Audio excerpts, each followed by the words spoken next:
দেখ দেখ করে কেটে গেল আরও একটা বছর। পেরিয়ে ফেললাম 2 বছর। কি করে যে এই দিনগুলো চলে যায় আমরা কেউই বুঝতে পারি না।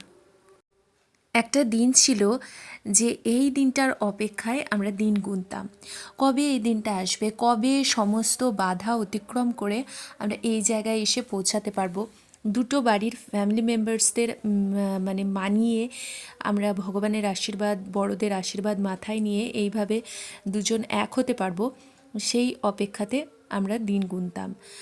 কত যে ঝড়ঝাপটা গেছে মাথার উপর দিয়ে, সেগুলো যদি তোমরা জানতে চাও তাহলে অবশ্যই আমাদেরকে জানিও। অনেক ভালো মানে পরিস্থিতিও গেছে, অনেক খারাপ পরিস্থিতিও গেছে। তো একটা মানে বন্ধনে আবদ্ধ হওয়া তো অত সহজ নয়। অনেক পথ অতিক্রম করে আমরা এই জায়গায় এসে পৌঁছালাম, তার 2 বছর পূর্ণ হলো। ঘড়ির কাঁটায় তখন ঠিক রাত 12টা।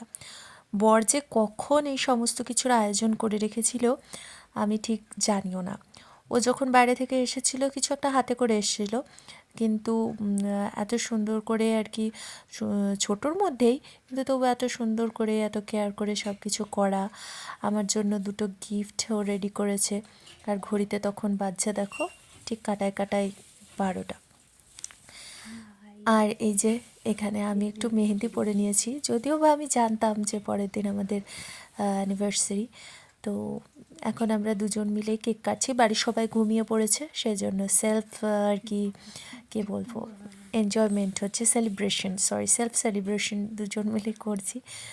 তো দুজন মিলেই যতটা আস্তে কথা বলা যায় যাতে কারোর ঘুম না ভেঙে যায়, বুঝতেই পারছো ঘরোয়া ব্যাপার স্যাপার, সেই জন্য এইভাবে আর কি পালন করা। তো সকাল হলে আরও কিছু করার প্ল্যান আছে বলতে সেভাবেও কোনো প্ল্যান নেই যে এটা সেই করব, মানে বড় সড়ো কোনো প্ল্যান নেই।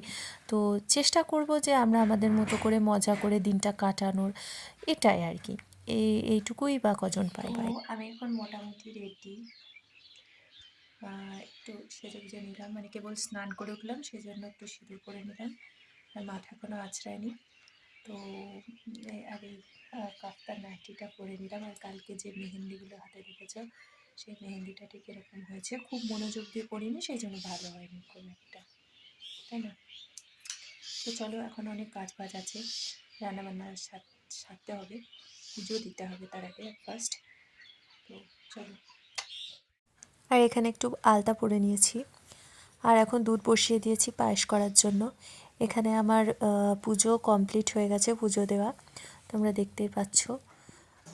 সব ঠাকুরকে আর কি মিষ্টি জল দেওয়া হয়েছে।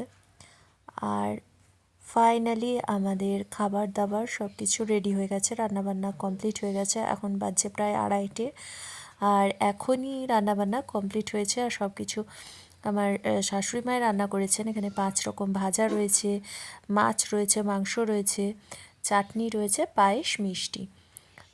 খুব অল্পর মধ্যেই সব কিছু সারার চেষ্টা, দেখতেই পাচ্ছ। আর ডেকোরেশনটা কেমন হয়েছে অবশ্যই জানিও।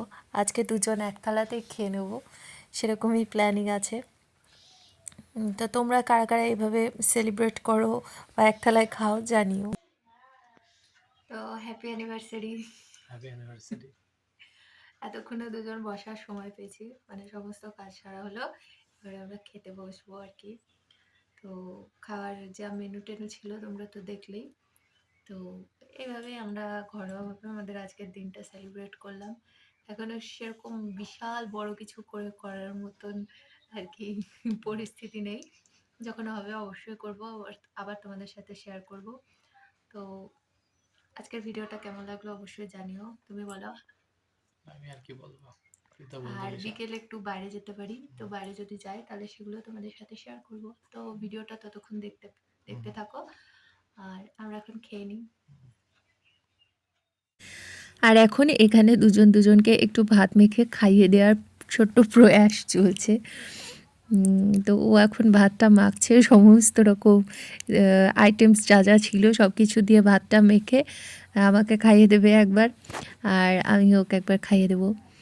তো এই যে ভাত ওর মাখা হয়ে গেছে, আর এই যে আমি খেয়ে নিলাম, এবার আমিও একটু খাইয়ে দিই। আর আমার বর তো খেতে গিয়ে লজ্জায় মরে যাচ্ছে, কারণ বাইরে ওর বাবা মা ছিল, ওকে দেখছে, তো ও লজ্জা পেয়ে যাচ্ছে। ও সবার সামনে প্রেম করতে খুব লজ্জা পায়, জানো তো গাইস।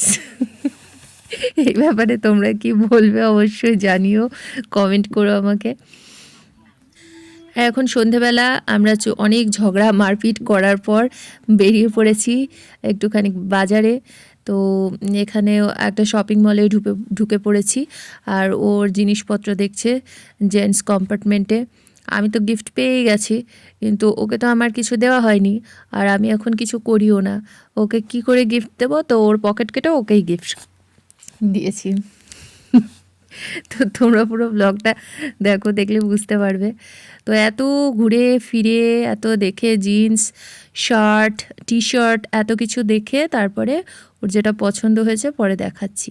এই দেখো, ওর পছন্দ হয়েছে এই টি শার্টটা, আর ওর হাতে যে ফুলটা দেখলে ওই ফুলটা হচ্ছে আমার গিফট। আর একটা রয়েছে ওর মধ্যে পারফিউম না, বডি স্প্রে। তো টি শার্টটা কেমন হয়েছে অবশ্যই জানিও গাইস। ওই টি শার্টটাই এখন বিলিং হবে। তো চলো আমাদের কেনাকাটা ডান, এখন আমরা বাড়ি ফিরি। তো আমরা স্টাইল বাজারে এসেছিলাম, বিনা পয়সায় ব্র্যান্ড প্রমোশন করে দিচ্ছি। আর ফাইনালি আমরা বাড়ি পৌঁছে গেছি, আর ও বসে গেছে ওর গিফটগুলো আনর্যাপড করার জন্য। তো প্রথমেই ও দেখো ওর ওই বডি স্প্রেটা বার করলো, যেটা আর কিছুদিন পর থেকে ওর খুব দরকার হবে।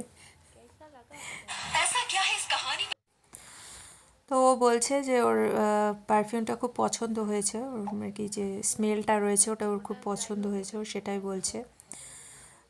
এর আগে ওর একটা ছিল, সেটার থেকে এটা ভালো, সেটাই ও বলতে চাইছে। তো আমি ভাবতে পারিনি, ওকে না বলে ওকে রাস্তায় দাঁড় করিয়ে আমি চলে গেছিলাম একটা দোকানে, আর ওখান থেকে আর কি নিজের পছন্দে আমি এটা নিয়ে এসেছি। তো ওর আবার একটা গুণ আছে, ওর আবার নিজে খুব খুঁতখুঁতে, নিজে পছন্দ করে যতক্ষণ না কোনো জিনিস নেবে ততক্ষণ ওর মনে হয় না যে সেই জিনিসটার ওর স্যাটিসফ্যাকশন আসে না। মিথ্যা কথা, মিথ্যা কথা। না, একেবারেই না। ও নিজে যতক্ষণ পছন্দ না করে ততক্ষণ সেটা ওর স্যাটিসফাইড বলে মনে হয় না, না। এটা মিথ্যা কথা বলছিস, কখনোই না। তো দেখো তো, ওই পছন্দ করে দেয় সবকিছু আমার। এখন আবার কমপ্লিমেন্ট দিচ্ছে তোমাদের সামনে। তো চলো, ফুলটা যখন এনেইছি ফুলটা দিয়ে একটু প্রপোজ করে নিই। আর তো বউয়ের পছন্দ করা জিনিস আমি ইউজ করি। আর তোমরা সবাই বড়রা আশীর্বাদ করো, যে আমরা এভাবে যেন 2 বছর কেন আরও অনেক বছর কাটিয়ে দিতে পারি। তো সেটাই তোমরা আশীর্বাদ করো, একসাথে যেন থাকতে পারি। 12টা বছর আমরা এই যুদ্ধ করে তারপরে এক হতে পেরেছি। তো আমি ওকে একটু হাম্পি খেয়ে নিলাম, আর ও তো লজ্জায় পাগল হয়ে যাচ্ছে। আর এটা হচ্ছে অ্যানিভার্সারি ঠিক 2 দিন বাদে ওর বন্ধুদের নিয়ে একটা ছোটোখাটো ট্রিট দেওয়া হয়েছিল। তো আমাদের সেকেন্ড অ্যানিভার্সারিটা ঠিক এভাবেই কাটলো।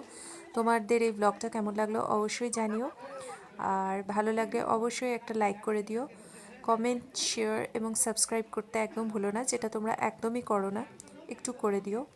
Thank you.